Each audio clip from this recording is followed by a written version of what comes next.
woman dead on the pavement. Another one screaming like her insides have been ripped out and thrown on the concrete.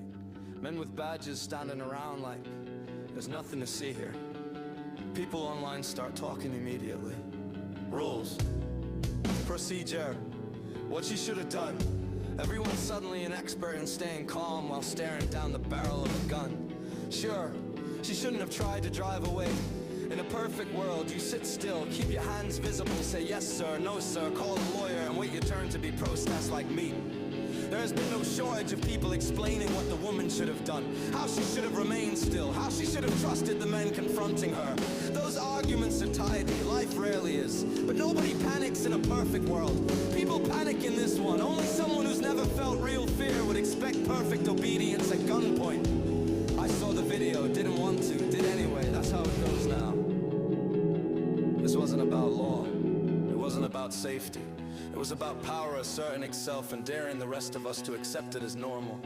She panicked. That does not make her virtuous, it does not make her deserving of death. It makes her human. The question isn't whether she made the best decision under pressure. The question is whether those entrusted with authority did. There was space, there was time, there were alternatives. But none of that erases the image of a partner grieving over a life ended too soon. None of it answers the quiet question that lingers afterward. Could restraint have saved a life?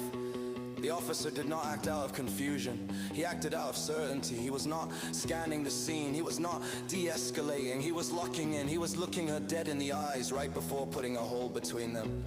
That's not fear, that's authority saying, you don't get to defy me. And in America, defying authority is apparently more dangerous than killing someone. Then comes the doctor. A doctor tries to help. One of those people who still think saving a life is the priority. Turned away, denied. What kind of society are we becoming if obedience is valued more highly than restraint? Law is not order if it abandons humanity. Power is not strength if it cannot tolerate fear when compassion was subordinated to procedure. The situation revealed its true character. Systems do not prove themselves by their rules, but by how they bend them when life hangs in the balance. If you accept a world where panic is punished with death, then no one is truly safe. Only temporarily compliant. Fear does not arise spontaneously. It is cultivated, it is reinforced through spectacle and silence. And when fear finally erupts, the system points to it and says, see, this is not justice, this is intimidation with paperwork.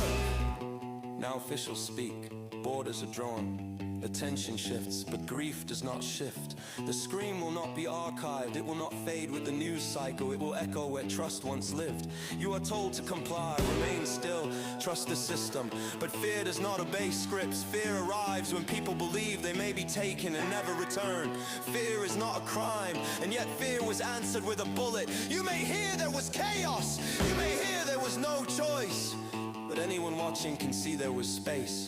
There was time, there was restraint waiting to be chosen. It was not, because America never fixes problems, it just changes the channel. But that scream doesn't change the channel, that sound stays. And if this doesn't make you uncomfortable, you've been successfully conditioned. A country that mistakes fear for guilt and authority for virtue is a country heading for a long, ugly hangover.